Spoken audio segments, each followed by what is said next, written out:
창세기 26장 12절로 25절까지 같이 합독합니다. 창세기 26장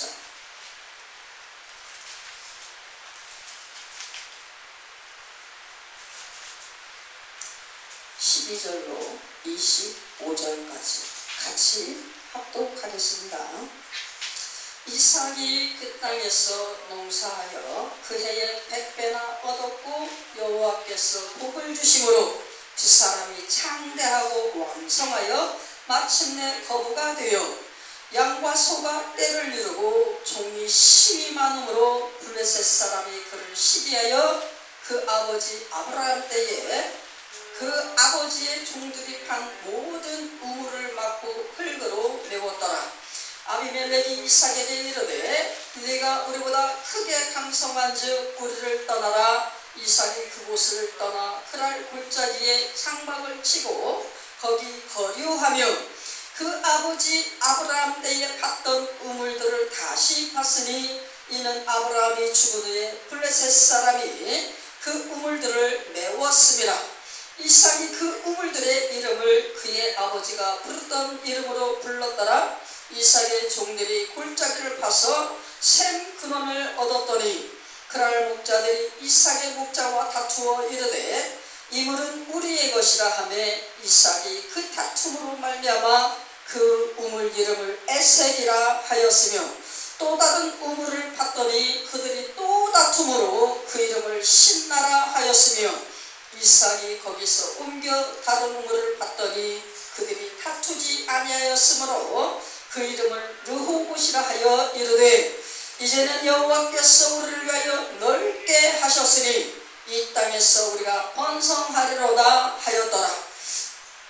이삭이 거기서부터 부엘세바로 올라갔더니 그 밤에 여호와께서 그에게 나타나 이르시되 나는 네 아버지 아브라함의 하나님이니 두려워하지 말라. 내 종 아브라함을 위하여 내가 너와 함께 있어 네게 복을 주어 네 자손이 번성하게 하리라 하신지라. 이삭이 그곳에 제단을 쌓고 여호와의 이름을 부르며 거기 장막을 쳤더니 이삭의 종들이 거기서도 우물을 팠더라. 아멘. 우리 창세기 26장 12절로 25절 말씀을 가지고서 오늘은 온유한 자의 받을 기업이라고 하는 제목으로 은혜를 받으려고 합니다. 본문을 뒷받침해주는 말씀이 마태복음 5장 5절, 로마서 12장 17절 18절, 마태복음 11장 28절로 30절 말씀.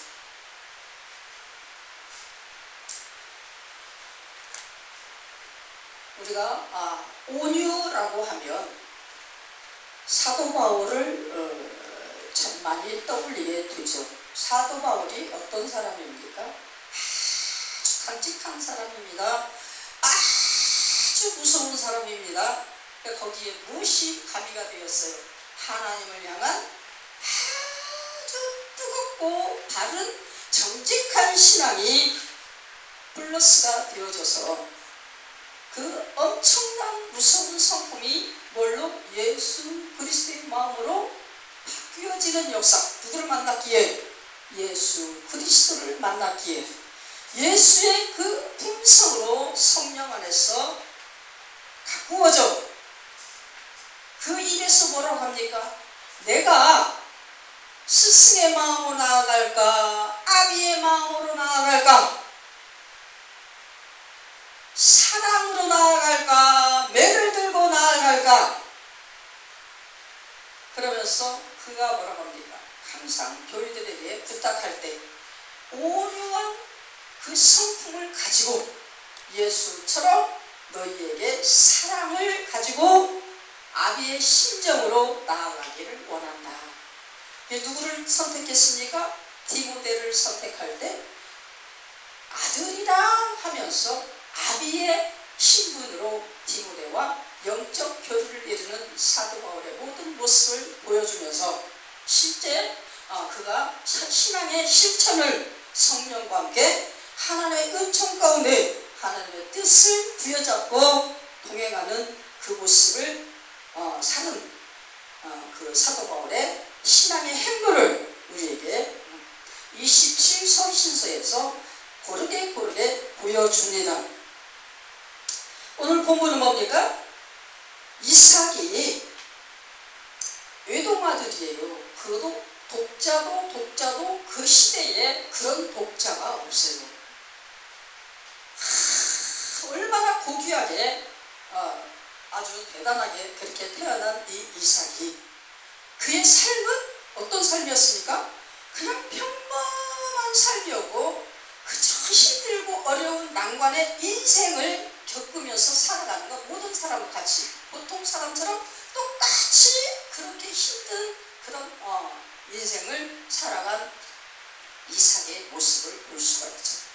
그 신분은 변함이 없지만 누구로? 아브라함의 독자, 하나님이 특별히 선택하셔서 그 축복의 아들로 주신 대단한 존재, 하늘나라 왕자 예수 그리스도의 예표로 쓰임받는 대단한 자로 그 신분은 동등하게 끝까지 나아가지만 그 하나님 나라 일을 위하여서 비밀한 일의 완성을 갖다가 예표하는 그 모습의 삶을 갖다가 고귀하게 살아가기 위해서 그 삶 자체는 뭐예요? 사람으로서 동등하게 살아가는 그 삶의 모습을 천연하게 그대로 겪으면서 보여주면서 나아가는 이삭의 모습을 우리가 볼 수가 있죠.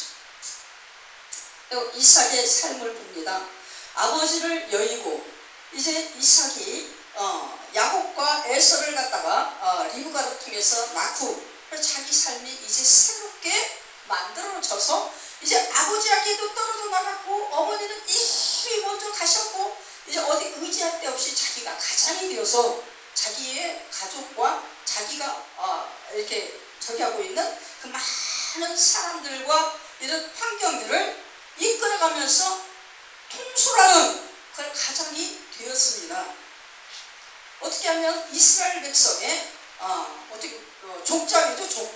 족장입니다. 오늘나라 대통령과 같은 그런 존재이지만 소수에 불과되어지는 그런 족장의 삶 속에서 어디요?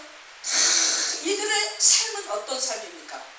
정처없이 떠도는 목축업을 이루는 그런 나그네의 삶을 계속 누구를 통해서? 아브라함을 통해서 하나님께서 이끌어가시는 그 역사 속에 계속 행군하는 모습을 이렇게 보여주는 연약한 존재, 아주 힘없는 부족, 어디에서 힘쓸 수 없는 그런 어디에 뿌리박고 내리며 살아갈 수 없는 그런 나라의 존재로서 그 힘이 없을 수밖에 없죠. 그럼에도 불구하고 하나님께서는 그를 통해서 온 세계 창대하게 하나님의 영광의 나라를 세우겠다라고 그렇게 큰 비전과 꿈을 주시고 그것을 이루어가는 그 삶을 살아가도록 하나님께서 하실 때에 이삭이 뭐냐? 일단은 이삭의 삶의 초점의 그 리더는 누굽니까? 하나님이시죠. 아브라함도 이삭도 야곱도 하나님의 택한 이스라엘 백성의 족장들의 삶의 리더는 누가 되어요? 하나님이 되십니다. 그래서 하나님이 가라면 가고 하나님이 오라면 오고 서라면 서고 이렇게 하는 그 삶을 목숨처럼 따르는 그것이 그들에게는 최고의 명분이 되어진다. 그래서 이삭이 아브라함의 대를 이어서 아버지가 신앙생활을 하면서 자기의 어떤 가족들과 이런 나라를 이끌어가는 모습을 보고 자기에게 어떤 신앙적인 모습에서 해주었고 이루었던 이런 모든 것들을 다 보면서 눈으로 본 모습만 그대로 최선을 다해서 따라가는 이삭의 모습을 볼 수가 있습니다. 어디까지요? 설륜적으로 아버지의 피를 받아 그의 성품과 인격을 닮은 그 부분까지 실천하면서 그는 보냈던 거예요. 자기 마누라를 자기 목숨을 지키기 위하여 다른 나라 왕에게 뺏겨도 말도 못하는 거기까지 그 하나님 어떻게 지켜주죠. 하나님이 뺏어주시고 그 모든 것을 뺏으면서 그에게 더한 것으로 채워주시면서 그 부끄러움을 씻어주시는 하나님의 모습을 우리가 26장 초반에 보면 나오는데, 어쨌든 뭡니까? 이삭의 이 연약한 모습 속에 이삭이 어떻게 해요? 하나님의 뜻을 따라 하나님의 뜻을 관찰하면서 하나님의 뜻을 이루어가는 그 삶을 행군하는 모습을 우리가 보면서, 자기는 지식이 없지만, 그때 당시에 성경이 있었습니까? 성경 없었어요. 창출내비신 누가 만들었어요? 모세가 만들었습니다. 모세 오경을 가지고 구약의 모든 선지자들이 다 그 말씀 따라 살아갔어요. 또 예수 초대교회 때부터 뭘로 했습니까? 구약 성경 몇 권이에요? 구약 성경에 있는 그 성경을 가지고 토라라 하면서 그 말씀을 가지고 신약 시대 예수 그리스도 탄생하는 그 시대에 그것을 가지고서 그 말씀 따라 나갔어요. 사도 바울도, 사도 요한도, 세례 요한도, 12제자도 모든 그때 당시에 초대교회 사람들은 다 구약의 성경을 가지고 해석을 했고, AD 313년에 성경이 재정립되면서 이 성경이 신약까지 만들어졌다는 것을 우리가 알 수가 있는 것이죠. 이런 시스템을 어떻게 우리는 하나님 그때 당시에 성령이 충만한 시대도 아니었고, 하나님이 특별한 사람 선택해서 족장과 1대1의 대화를 이루는 그 시대에 얼마나 하나님 뜻 알기가 힘들었겠어요. 그게 뭐예요? 이삭이 어때요? 아버지가 섬기는 하나님, 그 하나님만 졸졸졸졸졸 따라다니면서 보고 배웠고, 그 신앙생활의 모습만 보고 컸어, 자랐어요. 그렇기 때문에 이 이삭이 효자였다라는 것보다 하나님 뜻 가운데서 하나님의 뜻을 이루기 위하여 효자가 될 수밖에 없었다. 우리가 해석을 이렇게 하는 것이 더 합당한 해석이 될 수 있는 것입니다. 하나님께로 온 자는 하나님의 뜻을 알며 하나님의 마음을 가지고 하나님의 마음을 흡족해 하는 그런 삶을 살기 위한 하나님과의 동행의 삶을 살아가는 그런 존재이기에, 하나님께 주신 계명 따라 하나님 주신 그 뜻 따라 줄줄줄줄줄 따라가다 보니 어떡합니까? 효자가 될 수밖에 없는 거예요. 세상 것을 다 바라보면 그때나 지금이나 다를 게 하나도 없어요. 똑같아요. 사람의 성품은 원죄로 인하여 악의 뿌리를 가지고 악의 열매를 맺는 세상을 탐스럽게 바라보는 탐욕의 눈이 모두가 활짝활짝 열려 있음으로 인하여 자기의 유익을 위한 삶을 살다 보면 효자가 나올까 안 나올까? 효자 나올 수 없어요. 왜냐하면 내가 힘든데 어떻게 효자 노릇을 하겠어요. 그렇지만 예수 믿는 사람들이 하나님 주신 선한 양심을 따라 하나님의 뜻을 이루려고 하면 모든 것을 다 손해보면서 세상 것을 나쁘다고 하는 어떤 양심의 선언, 이런 것들을 다 성령의 마음으로 떠나보내면서 어떻게 해요? 하나님 주신 선한 양심 가지고 뜻을 따르다 보면 하나님과 함께 동참하는 그 부모의 말씀을 따라서 순종할 수밖에 없죠. 그렇기 때문에 효자가 저절로 되는 겁니다. 아멘이십니다. 이삭은 누구의 예표? 예수 그리스도의 예표 중에 평화의 상징의 예표, 온유의 상징의 예표예요. 예수 그리스도의 온유한 성품이 완성이 뭡니까? 십자가의 모든 역사를 죄인 위하여서 사람의 완전한 사람의 죄 없으신 완전한 사람의 모습으로 오시는 그 비양에서부터 시작해서 그 죄인인 사람을 위하여 십자가에 죽어주시고 죄를 용서하시는, 부활하여서 새 생명을 주시는 거기까지가 그분의 온유의 완성입니다. 거기에 봅니다. 아들이심에도 불구하고 하나님의 그 자기의 본성을 취득하려 하지 아니하고 아버지 하나님의 뜻을 따라 사람이 되는 것을 부끄러워하지 아니하였다 라고 빌립보서 2장에 그렇게 얘기가 나오십니다. 그 예수 그리스도의 온유의 그 엄청난 극치를 누구를 통하여? 이삭을 통하여 하나님께서 드러내시는 그 모든 역사를 지금 오늘 본문 창세기 26장 12절로 25절 말씀에서 우리가 보게 됩니다. 여러분 12절부터 쭉 읽어보니까 지금 하나님께서 그 누구에게? 아브라함에게 또 얘기했듯이 어디를 가지 마라? 아무리 가난과 기근과 이런 가뭄과 이런 걸로 해서 배가 고플지라도 절대로 어디를 가지 마라? 애굽으로 가지 마라! 애굽은 죄의 상징이에요. 죄로 말미암아 죽었던 곳에서 하나님이 끌어내려 가나안 축복의 땅, 생명의 땅, 영생의 땅으로 인도해 주셨는데 그 가나안 땅에서 아무리 배가 고프고 힘들고 고통스럽고 인구가 심하고 어려운 난관의 여정일지라도 절대로 어디를 가지 마라? 애굽은 가지 마라. 우리 영적으로 우리에게 그 하나님이 주시는 의미가 비밀이 여기에 있습니다. 우리는 천국 가기 위해서 이 난관이 굉장히 힘들어요. 세상 사람들이 싫으면 안 하면 돼. 근데 우리 예수 믿는 사람들은 어떻게 해요? 싫어도 하나님이 가라면 가야 돼. 하나님 뭐라 그랬어요? 가시밭이라도 진흙이라도 무엇이라도 어떻게 해요? 열심히 땀 흘려서 갈구고 그거를 개척하고 끄집어내고 그걸 해서 얻은 소산을 먹고 살아라. 이것이 뭡니까? 죄악된 우리의 그 모든 것들을 이 땅에서 해결하는 방법입니다. 그것이 뭐예요? 우리가 이 세상 살아가는 동안 이 세상 사는 건 축복이에요.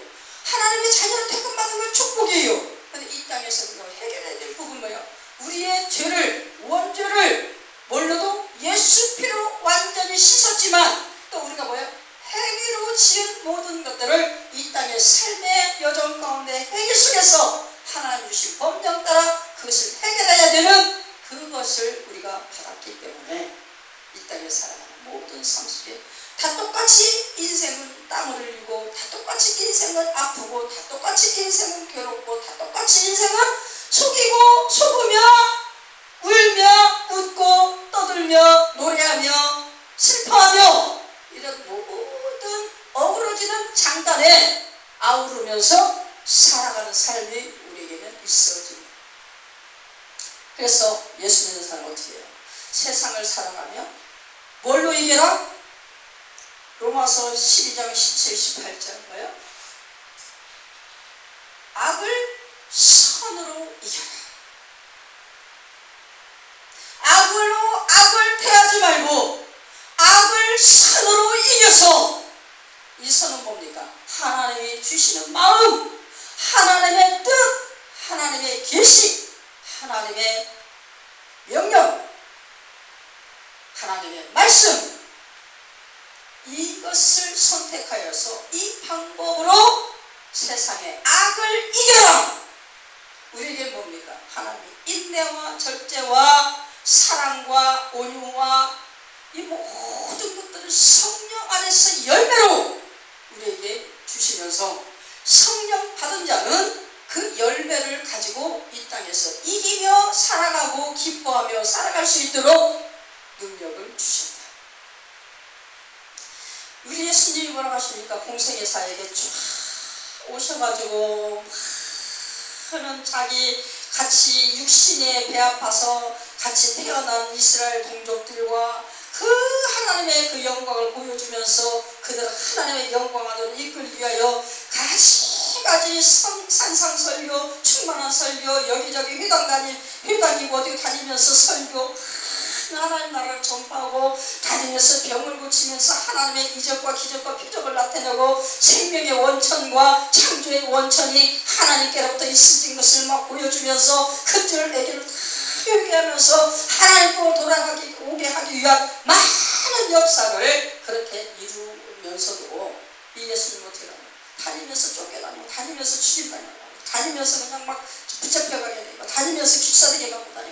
하면서 그럴 때마다 예수님은 어떻게 해요? 자기는 하나님이셔. 몸은 사람이지만 이 영의 세계는 완전하신 하나님이셔. 그런데도 어떻게 해요? 하나님의 신분을 드러내지 아니하시고 그들과 하나님의 사랑으로 감싸시면서 불쌍히 여기시고 인생의 가장 극치의 사랑의 눈물을 흘리시면서 그들을 보듬는 예수님의 공생의 사역을 우리가 볼 수가 있다. 그러면서 뭐라고 합니까? 수고하고 무거운 짐진 가져라. 다 내게로 오라. 내게는 겸손과 온유의 멍에가 있으니 나와 같이 겸손과 온유의 멍에를 가지고 세상을 이기자. 마태복음 11장 28절로 30절에 보겠습니다. 하나님이신 예수님의 겸손의 대명사요. 하나님이신 예수님이 온유의 대명사요. 그 온유와 겸손의 대명사의 상징이 되시는 예수 그리스도께서 어디까지? 죄인된 자기 말씀으로 창조한 인간의 그 죄를 다 담당하시면서 그 죄인들에게 십자가에 못 박히고 그 죄인들로 인하여 큰 수고를 겪으면서 그 모든 죄를 용서하시고 생명을 주시는 데까지 그 예수님은 온유와 겸손하신 그런 하나님이시다 라고 우리에게 말씀하십니다. 그럴 때 이 이삭의 모습은 어떤 모습으로 나타납니까? 처음부터 족장을 나갈 때 그 땅에서 농사를 짓고 막 이렇게 하면 하나님이 가지 말라고 하는 그 애굽 땅을 가지 않고 그 안에서 이삭이 농사를 짓고 막 이렇게 할 때 하나님이 축복을 주셔서 막 그 나라에서 그 땅에서 얻을 수 있는 어떤 그 양이 있는데 그 양의 100배를 주셨다. 왜 그렇게 표현이 될 수가 있어요. 하나님께서 100배나 얻게 해주셨고 창대하고 왕성하여 거부가 되니까 그때 어떻게 합니까? 그 땅에 아비멜렉과 그 땅에 있는 국민들이 이 이삭을 못 살게 굴는 거예요. 아비멜렉도 자꾸 이제 자기 스스로가 먼저 그러지는 않았지만 어떻게 해요? 그 민족들이 그 백성들이 자꾸 얼마나 가서 고자질을 하며 수도 없이 했겠죠. 그러니까 아비멜렉이 계속적으로 이삭에게 와가지고 떠나라.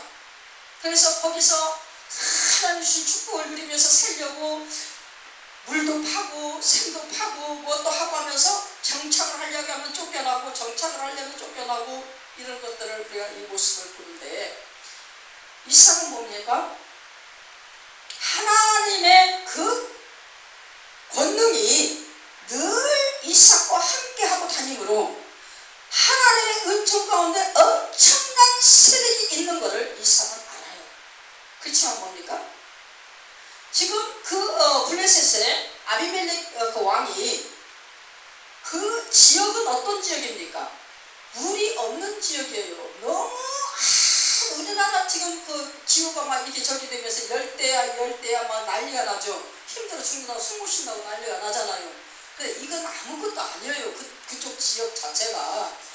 그래서 물도 없고 햇빛만 뜨겁고 막한 그런 곳에서 샘은 뭐다? 생명의 저축이에요. 이 샘이 있어야 그대로 살 수 있는 거예요. 그래서 딱 정착이 되어지려면 샘부터 파, 물 근원부터 찾아가지고 샘부터 파고 거기에 장막을 설치를 해요. 죽게 샘을 파놓으면 또 와서 뺏어가고 이거 뭐예요? 전쟁을 하자는 거예요.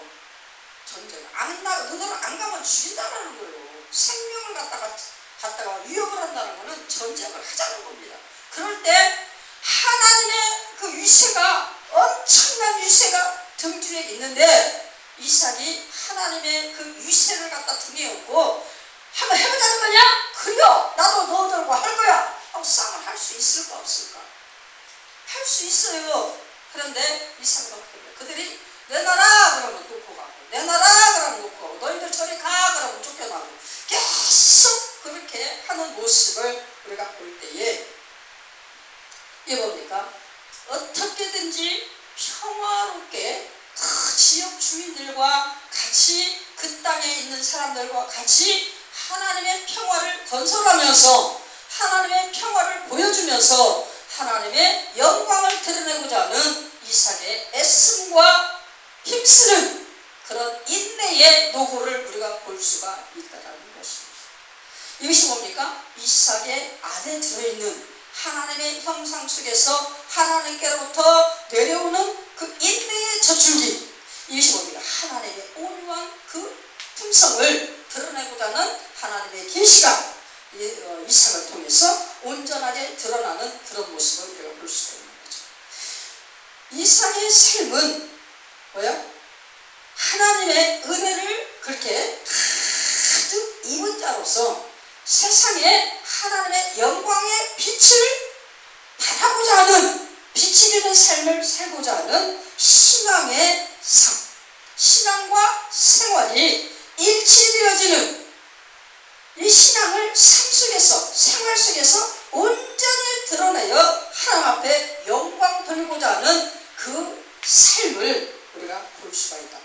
그 삶은 아무나 그렇게 살 수가 있느냐? 우리가 아무리 성령의 충만한 권세가 나를 부여잡고 인도를 해도 내 인생의 육신의 지혜는, 육신의 지식은, 세상의 물질계의 지식은 하나님께로부터 오는 영의 세계의 지식과 지혜와 너무 판이하게 길이 틀려서 내 육신은 이쪽 하나님의 영광을 드러내는 이쪽의 지혜와 지식을 드러내려면 이것을 포기를 해야 해요. 이 포기하는 과정이 너무나 어렵죠. 우리가 떡 2개가 있는데 간단한 거잖아. 어린아이가 떡이 2개가 있어. 이 떡을 갖다가 친구 하나가 침을 흘리면서 바라보고 있으면, 먹고 싶어서, 배가 고파서 먹고 싶어서 바라보고 있으면 같이 하나씩 나눠 먹어야 되잖아. 그죠?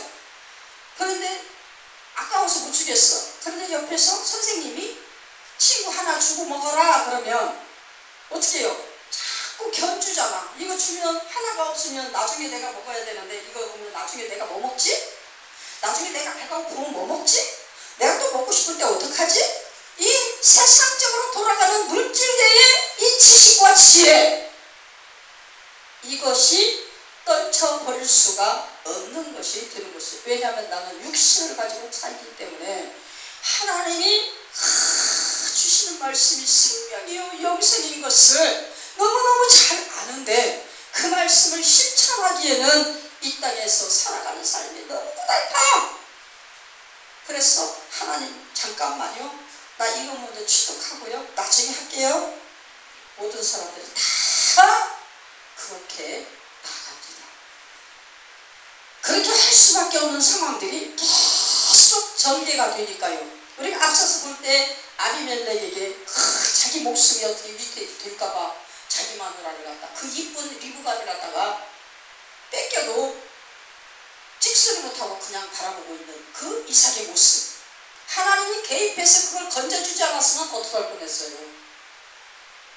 그런데도 꼼짝 못하고 있는 거잖아요. 힘이 연약하니까 죽을까봐.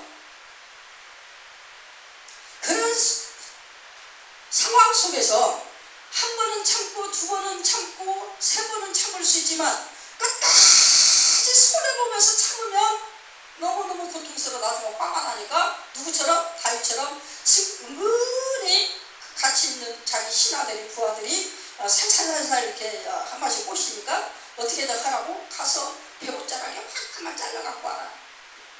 겁이라도 주게. 이런 머리를 쓰게 되는 거란 말이죠. 그런데 이삭은 그 머리도 안 썼다라는 겁니다. 그래서 삶을 살아가면서 요만큼이라도 인간의 생각이 가미가 되어지면 하나님 앞에 오점을 남기는 거예요. 머리를 쓰지 말라니까는요. 하나님 앞에서는, 하나님 말씀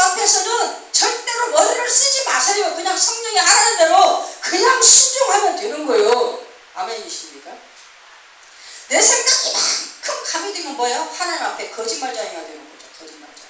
하나님 무시한 사람이 되는 거예요. 결국 하나님 앞에 어떻게 해요? 오점을 남겨 양심의 가책을 느끼고 다윗이 어떻게 해요? 양심의 하나님 앞에 가책을 느끼고 가장 하나님 앞에 회개하고 우리는 벌써 하나님이 싫어하는 성령께서 내 안에 주시는 어떤 감동과 이런 생각과 이런 것들에 대해 반대되어지는 어떤 인간의 생각이 이만큼만 들어가고 그래서 그걸로 거기에 빠져들어가고 조금만 실수하면 그냥 내 안에서 뭐예요? 선한 양심의 두근거림이 나를 갖다가 그냥 간다고 못하 거죠. 얼른 회개해야 돼. 얼른 하나님 앞에 납작 엎드려야 돼. 우리를 봅니다. 하나님이 주시는 마음으로 세상을 이겨서 하나님의 영광을 드러내고 우리는 죽지 않아요. 하나님이 내게 주시는 그 모든 말씀 따라 우리가 순종하며 나아갈 때 세상에서는 그 순간순간에 지나갈 때마다 어떻게 보면 모욕적인 일이 있을 수 있고 내 자존감이 땅바닥에 떨어질 수 있고 내 자존심이 짓밟힐 수 있고 내가 가진 어떤 이 격과 내가 가진 어떤 영광을 빼앗기면서 짓밟힐 수도 있어요. 그거는 순간이에요. 하나님이 다 보고 계셔. 아멘이십니까? 뺏기는 거 하나님 다 보셔요. 내가 그만큼 헌신하여서 그 최선을 다하는 정직하게 사랑의 마음으로 베푼다 하나님이 다 보셔요. 아멘이십니까? 하나님께서 그 모든 것을 이 땅에서든 어디서든 계산하여 우리에게 채워주시기만 하면 우리는 표현할 수 없는 것을 받게 되는 것이죠. 지금 하나님의 그 영광을 향한 이삭의 온유한 삶의 그 생활 이것을 가지고 하나님께 받은 그 영광은 하나님께 받은 축복이 뭡니까? 첫째, 목초지를 얻었어요. 어디요? 부엘사바로 갔다가 한전한 그 초목지를 갖다가 받으면서 이 목초지는 뭐예요? 생업이에요. 생업. 이스라엘 백성들 양을 치면서 모세를 통해서 나갈 때도 다 이 목축업을 이루는 그들의 삶이 목초지 자체가 그들의 목숨을 갖다가 유지하고 그들의 몸을 건강을 유지하는 그 생업을 이루는 목초지를 하나님께로부터 풍성하게 받았다. 이건 뭐예요? 지게의 복이에요. 지게가 뭡니까? 내가 거하는 하나님 주시는 장막의 거점의 그 울타리. 이거 보고 지게라고 하나님 뭐라고 지게표라고 얘기합니다. 하나님 주신 표식의 지게. 이 축복을 받았죠. 또 두 번째 뭡니까? 사후 화친제야. 못 살게 굴던 아비멜렉과 그 땅의 백성들이 하나님께서 두 번, 세 번 이삭을 향하여 주시는 축복을 보면서 어떻게 해요?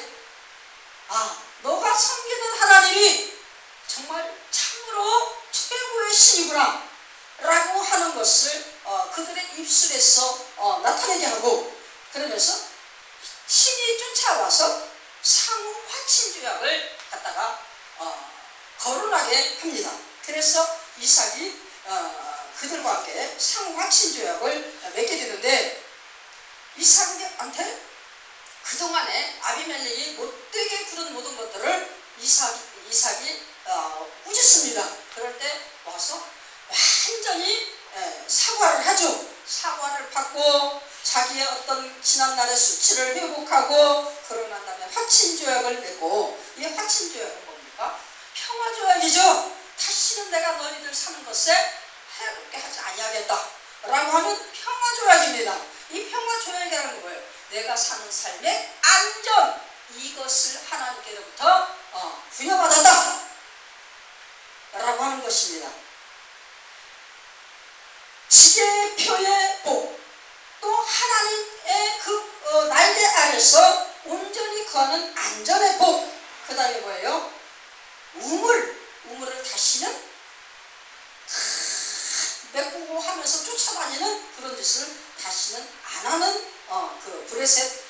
백성들을 우리가 볼 수 있는데 그들이 뭡니까?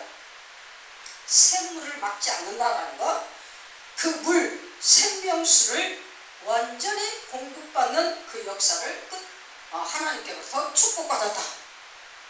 인생의 건강의 복, 물질의 복, 또 삶의 기쁨의 복, 또 모든 삶의 거처 속에 안전히 살아가는 평생의 복을 하나님께로부터 받았다는 거예요. 우리가 영적으로 보죠. 물은 뭐예요? 생명을 주장하는 생명수입니다. 예수님 뭐라고 하십니까? 우리에게 요한복음 4장 14절에서 말씀을 하십니다. 내가 주는 물을 먹는 자는 영원히 목마르지 아니하리니 영생하도록 솟아나는 샘물이 되리라. 우리에게는 예수 그리스도가 이 땅에서 살아가는 척박한 상태 속에 아픔과 기근과 갈증과 고난과 이런 모든 것들을 해결해주고 해결해주시는 영생수가 되어지신다라고 하십니다. 우리는 그분의 영생의 물을 먹고 이 땅에서 하나님의 두 날개, 양팔의 보호하심의 날개 그늘 아래서 안전히 거하면서 하나님의 손을 붙잡고 동행되어지는 그런 삶을 살아갈 수가 있게 되어지는 것입니다. 여러분 보죠. 하나님께서 창세기에서부터 에녹이 하나님과 동행하더니 하나님이 데려가셨다. 죽음을 보지 않고 가다. 이게 우리가 창세기에서부터 시작했어요. 하나님과 동행. 하나님과 같이 인격체가 같은 그 힘인 동격의 인격체가 온전히 되어질 수 있는 우리의 삶의 향기, 이것을 오로지 하나님께 드리며 살아가는 신앙과 생활이 완전히 일치되어지는 그런 삶, 이거를 하나님께서 한마디로 동행했다라고 이야기합니다. 성경 다 보세요. 하나님과 동행하며 사는 사람이 몇 명이나 있는가? 하나님께서는 그래도 우리에게 동행하며 살자라고 그렇게 말씀하십니다. 오늘 예수 그리스도 믿는 믿음 안에서 의인의 반열에 서서 예수와 함께 성령의 도우심을 받고 하나님의 말씀을 순종하는 그런 서정의 삶, 이것이 하나님과 동행하는 삶. 성령께서 내 안에서 감동을 주시면서 말씀 인도를 해도 내 육신의 자아를 성령의 뜻에 굴복시키지 못하면 어떻게 끝까지 내가 하고 싶은 대로 해.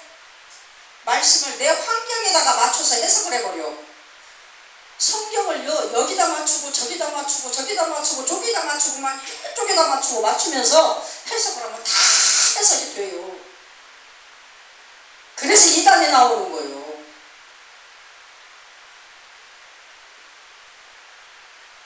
성경 말씀을 어디다 맞춰요? 성령께서 주시는 감동, 하나님 주신 말씀, 하나님의 마음, 하나님의 뜻, 여기에다가 맞춰서 그것이 해석되어질 때 나는 어떻게 해야 돼? 그 해석되어지는 것에 그냥 납작 엎드려. 그거 보고 순종이라고 하는 거예요. 그냥 깨닫게 하실 때 그냥 그대로 순종하는 게 납작 엎드리는 거예요. 아멘입니까? 엎드리는 모습이 어떻게 나타난다고? 하나님의 말씀을 나에게 깨닫게 하시고 그 말씀 따라 감동을 주실 때 그냥 아멘 했으면 아멘 행동하면 그것이 순종이요. 그게 하나님과 동행하는 삶이 되어진다. 아멘이십니까? 여러분 나는 웃으면서 설교를 못해. 너무나 아주 막 그냥 막 진실한 막 그런 어떤 설교를 막 하려고 노력을 해서 그런데 얼굴을 보면 웃음이 없어. 웃고 싶은데 웃음이 없어. 웃는 게 중요한 게 아니에요. 하나님 앞에 진실한 시행하는 것이 중요하다. 아멘입니까?